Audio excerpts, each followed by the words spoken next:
हमरा के जाति के काम पहले बाटे खूर बाती के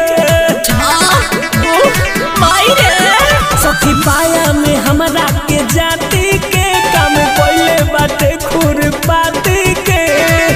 दोसरा के में हमरा के मुआना बड़े अटक सन कइले बा दोसरा के में हमरा के मुआना बड़े अटक सन कइले बा रात चूसले बा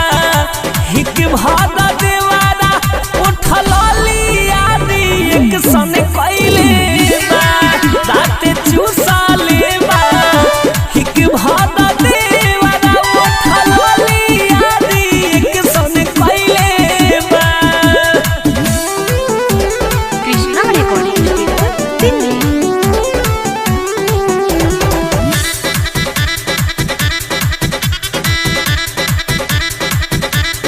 म्यूजिक बाय अभिषेक गुप्ता। हुस्न के कली लागत रही चढ़ल रहे उनके ताव आज देखी अकेला कदी हुए खेला लह गइल का दादा बड़ी तो करेला ये सखी का बताइयो ओकरा बारे में हो।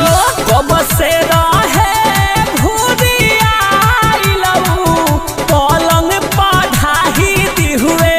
भाभी भाभी कही के हमारा के सखी रे माहिर दी हुए ले कमी लगावला हम सखी रे जी एक सन कइले बा रात चूसले बा हिक भर देवरा उठल लिया दी एक सन कइले बा रात चूसले बा हिक भर देवरा उठल लिया दी एक सन कइले बा रात चूसले बा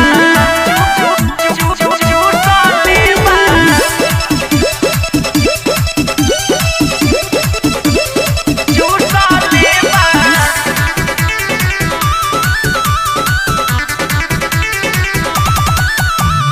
राइटर संदेश विशाल भात कहेला आधा बात आदे दाबी दाबी मोरा जो बना में कदिले बा सखी धा खाली कुकुनियन करेला ये सखी मायरे ऐसा ना दादी हाले बा खाद नाही हो खला जाता आही उही करी हमके तानो ले दिलवा मचल जाता मुंह पे पड़ल छाई ओकरा के इन्फेक्शन कइले बा रात चूसले बा हिक भर देवरा उठल लिया दी एक सन कइले